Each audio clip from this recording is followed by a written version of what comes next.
Hi all, dear friends. Welcome to this new episode of my podcast, A Digital Tomorrow.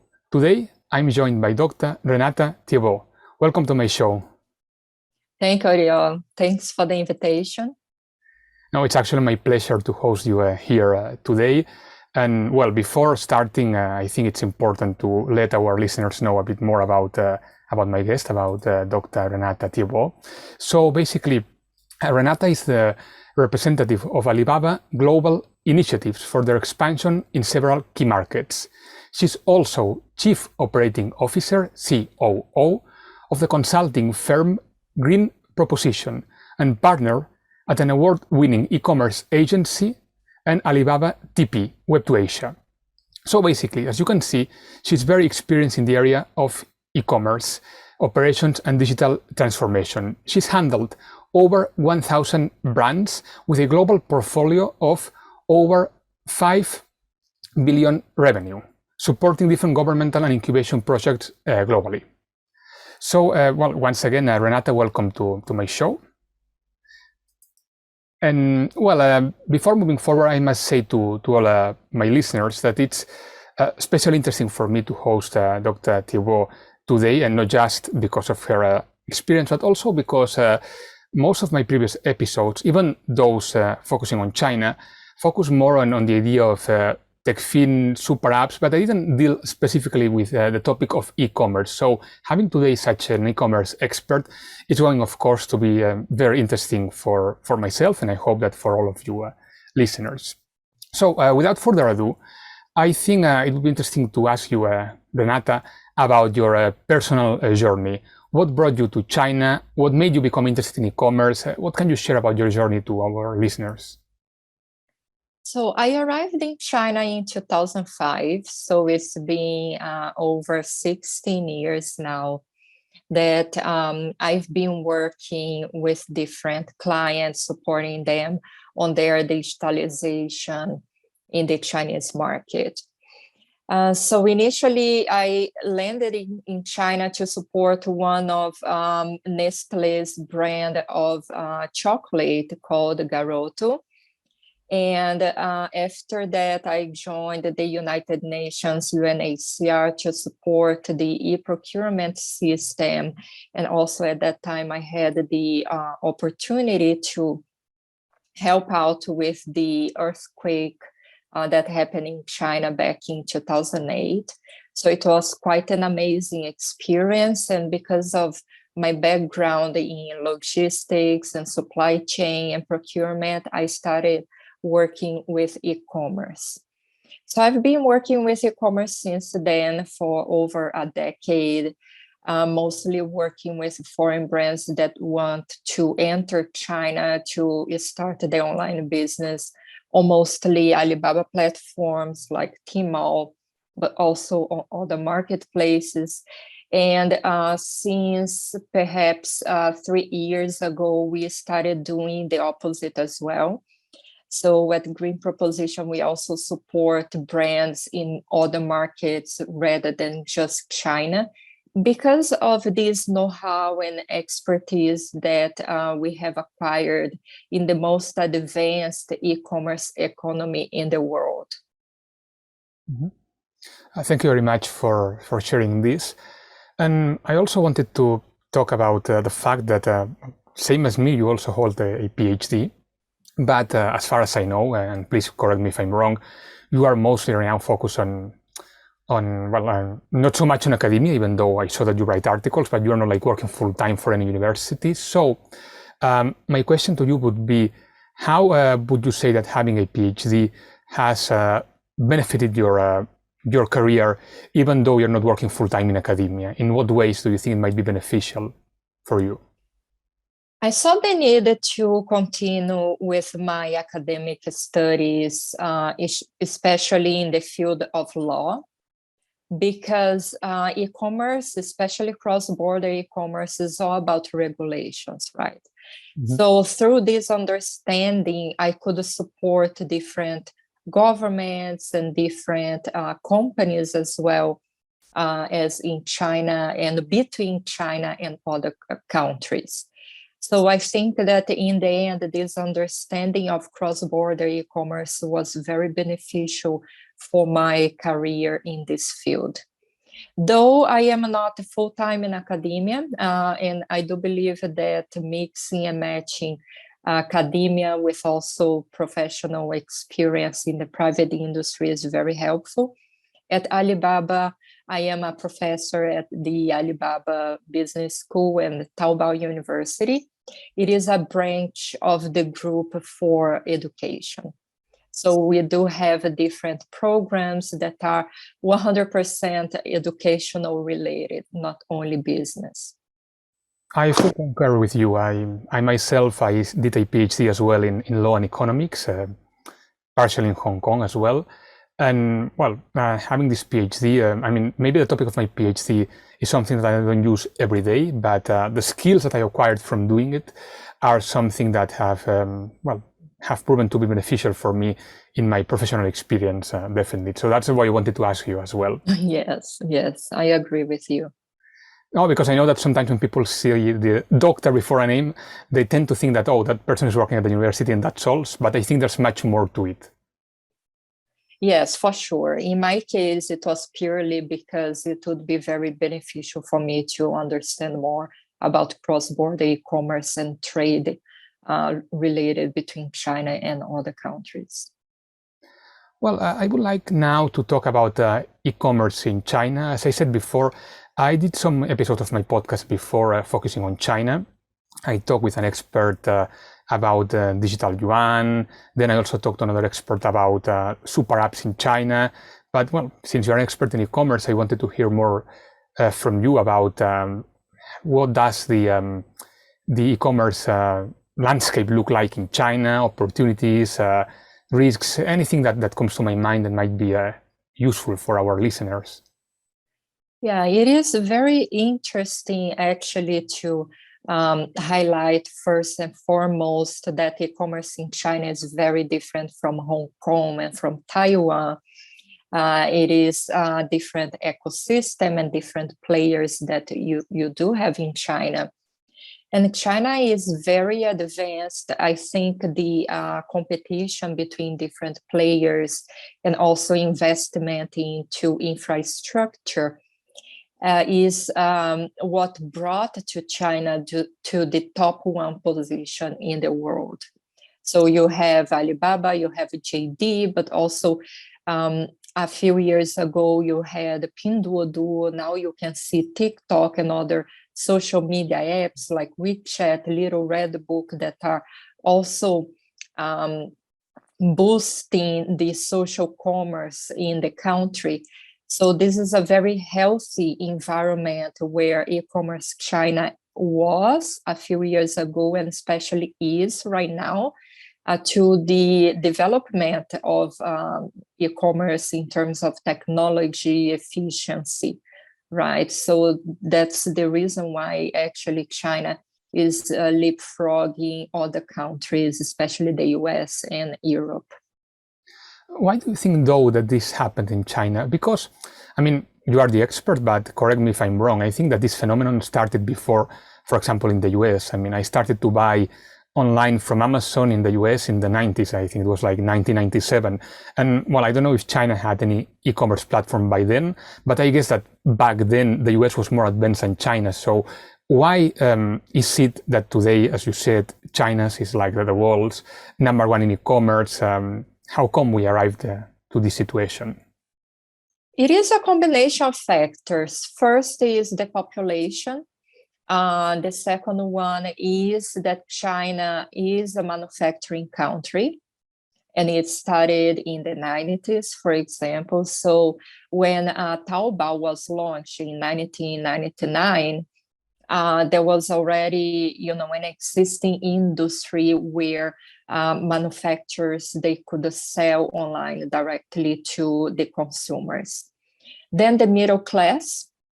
So as soon as the population started having more purchasing power, it helped with e-commerce as well as internet penetration. So from the government side, there was a lot of investment into infrastructure, logistics, and that's why it makes the whole ecosystem, a 360-degree of e-commerce, very developed in China. So it is a combination of factors. I couldn't list just one. I see. No, thank you for sharing. It's an interesting analysis. And you mentioned before as well the case of Hong Kong and Taiwan. And I wanted to focus on the one of Hong Kong, because I can vouch for what you said before. I can vouch for the idea that in general, the e-commerce trends in Hong Kong are very different from those in the mainland, to the point that, well, even most of my local friends in Hong Kong, they do not shop online as often as people in mainland China. Yeah, I know that some of them use Taobao. I myself did in Hong Kong, but still, I would say that generally speaking, overall, people in Hong Kong do not use e-commerce to the extent that people in mainland China. And you mentioned the case of Taiwan as well, which I'm not so much sure as the case of Hong Kong. But why do you think we can see this difference between people in Hong Kong and people in the mainland? I do believe that the internet penetration especially brought a lot of changes in the society. We are talking about over 90% of the overall population in China having access to internet and to mobile. So because of, again, this infrastructure that was built, especially in rural areas, in more remote areas, it contributed to the development of e-commerce. And now you have the situation that the so-called farm to fork, where you have the platforms like Pinduoduo, Alibaba doing a great job, not only to train the farmers on how to use e-commerce to sell to final consumers, but also through different programs and investments together with local governments to bring more job opportunities back home and more technologies. So I do believe that this combination between public-private partnership also contributed for the population to be more used to use the mobile, especially the ones who are very busy and they are, used to use the phone to chat, but also as a means of entertainment, as a means of shopping online. So everything is within the same ecosystem pretty much, if we take the example of WeChat. So that's why it is more embedded in China than perhaps in other places. Mm-hmm. I see. And well, you mentioned before new technologies and all these ideas. So I wanted to ask you about how certain new technologies can be used or applied to the area of e-commerce. For example, artificial intelligence. I saw that you wrote an article, if I'm not mistaken, on this topic. So how do you think that artificial intelligence can be used to make e-commerce processes, well, I don't know, maybe faster, more efficient? The main barrier of e-commerce is and will always be that the consumer is not able to touch and feel the product before they buy, right? So the AI, for example, new technologies, they're very helpful to bring experience first and foremost to consumers. So you do have technologies right now that we implement at Tmall, for example. You have different floors, like a second floor, just like the feeling of a shopping mall inside of the store, or whenever you watch a live streaming within the store, especially with Taobao Live, you are also able to have a tool that you can see the environment of a house, for example, in 3D while you watch the live streaming, and then you can see the product in different environments of the house, in different places. Then with just one click, you can shop the product if you feel like. So these technologies, they're very helpful for this, to bring a better experience to consumers. Mm-hmm. And well, back to the idea of e-commerce in general nowadays. I mean, we are all going through the COVID-19 pandemic, and even though China has managed to control it much more efficiently or much better than many other countries in the West, the reality remains that the pandemic is global, and even if China's internal situation is not as bad as in other countries, still, I mean, it's affecting every country because I mean, there are less flights, so no one is immune to it. So my point is, how is COVID-19 affecting e-commerce or e-commerce platforms in China? And well, how long do you think it will take for these platforms to go back to normal in case they are not in a normal situation right now? Well, there is a huge impact with logistics. So I have many clients doing cross-border e-commerce, especially between the US and China and Europe and China. And they do struggle to find containers, for example, to book boats to ship their products to China. And apart from that, the costs increased a lot, sometimes around 100% increase. So it doubled basically. So yeah, this is a situation that nobody could foresee before it started. And unfortunately, we do not know when it's going to be over. But at the same time, it also created other opportunities, especially abroad, for brands that saw the local markets as small for them and saw that China could be a very good country for them to start selling to, especially because Chinese consumers, you know, they appreciate foreign products, depending on the categories. And with the pandemic, we can give an example of more healthy related products, right? Or more niche ingredients.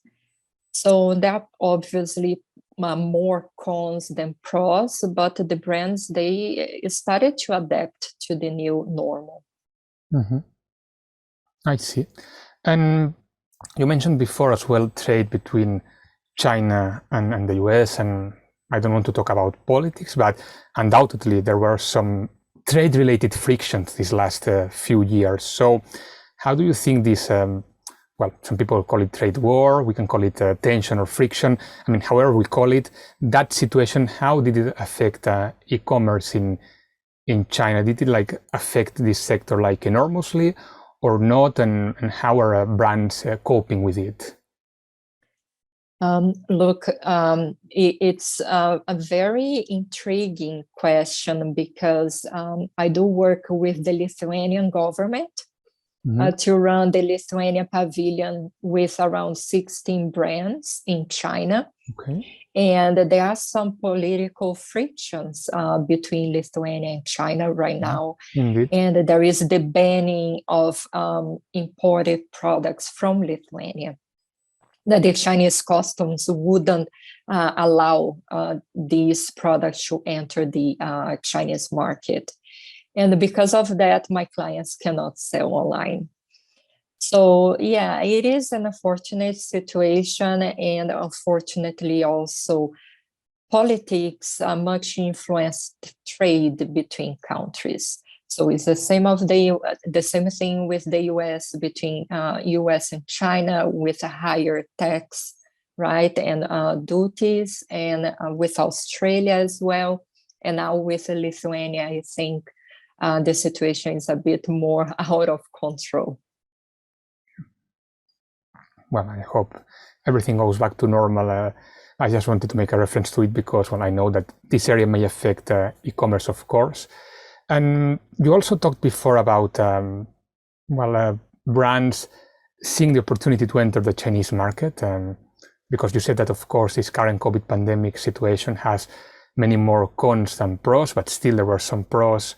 So about that, I wanted to ask you, I know it's a very broad question. I mean, I did a master's just on this topic, so it's difficult to summarize this, but I mean, overall, how difficult is it, would you say, for a foreign brand to establish in China? And I know it depends on the sector. It's not the same for a luxury brand than it is for for a car making brand. But overall, would you say it is like more difficult now maybe than 10 years ago, or same as before? Like any ideas on that that you can share with me? Yeah, I do believe that the main barriers are still language and culture, right? Selling to China, it means that you really need an in-depth knowledge and studies of the Chinese market to understand the consumer behavior, the taste of consumers, the colors that they prefer with the packaging. Just adopting the same strategy as abroad does not work in China. So this is the main topic that I like tackling to different governments and different companies, that they do need to adapt what they do to the Chinese market. And then operational cost, I think, is the second point that brands should consider, depending on the business models. For example, some companies, they find that it's much easier to partner with a distributor, sell their products. However, they do not have any knowledge of what the distributor is doing in China with their brand, or if they are adopting a very low price strategy, etc., etc. So there is nothing wrong when working with a partner or distributor. However, the brand needs to know exactly what they are doing, right? Because it can cause damage to the brand, or in the future, they could go to a litigation regarding brand selling authorization, the Chinese market or trademark, etc. And other business models, like opening a B2C store on Tmall and JD, the main players, is still very costly. So the brands needed also to understand every single business model and to do an assessment of the pros and cons of each of them before choosing some of them. So you have Taobao, Pinduoduo, for example, free of charge. You can open your store. You can have a little investment in marketing and social media, and it's much, much lower costs compared to Tmall and JD, for example. However, the products need to be imported into China compared to cross-border e-commerce, which there is no need for that. So everything in China needs to be well thought and well planned before entering the market. And you mentioned before operational costs. And well, I think it's a very interesting idea, topic that we cannot like discuss for long, but it is true that well, a few years ago, I mean 10, 15, certain foreign companies chose to go to China simply because the costs were low. But now, I mean, the more developed and well, yes, I would say that China is becoming in every sense. Costs are, of course, going up. I mean, manpower costs and any kind of costs, to the point that we are seeing many European or from other countries manufacturing companies which are choosing to go to, let's say, Vietnam or other countries in Asia, Bangladesh, rather than China. How do you think this is affecting China? Like, are we going towards a model where China maybe is going to manufacture not so cheap products? How is it affecting the scenario in China? You have to see a big push from the government also, and the consumers welcoming Chinese products more and more, especially cosmetics, beauty products, and fashion products. They are doing very well in the domestic market, and they are now planning to go abroad. Right, so there are the two sides of the coin. I think that China is no longer the country of cheap, fake products like before. No, China is one of the largest investors of R&D, new patents and technology, right? And so many new brands of cosmetics that really have a very good quality, very high quality. So China is slowly shifting the previous business model to something that is more valuable towards consumer eyes. And about this topic, well, perhaps you could help me about how to convey this message, because for years I found myself trying to kind of defend the idea that not everything that comes from China, as we said, needs to be cheap or of poor quality. I mean, cheap things may come from China, poor quality ones, if you want to pay like little money, but then if you want to pay much more, you may get like amazing products from great brands. I mean, nowadays either cell phones or fridges or any kind of product coming from China may be as good or even better as any product in the West. It all depends on which brand you're buying and how much you want to spend. But still, there is still some kind of some kind of idea or image in the West that that things coming from China are cheap but of poor quality. And this idea is changing slowly, but it is kind of still there. So how would you like help me like convey the message to people that Chinese products may be as good or as bad as the products from anywhere else, and it all depends on how much you spend? I mean, first of all, do you agree with my thoughts? And yeah, I do agree with you, and it's not only related to the products themselves. You do have many e-commerce platforms that are becoming very big players abroad. You have TikTok in China, is Douyin, abroad is TikTok. That is the top one app in many countries, right? Then you have another marketplace called Shein, Shein, that is also a very good platform for fashion products.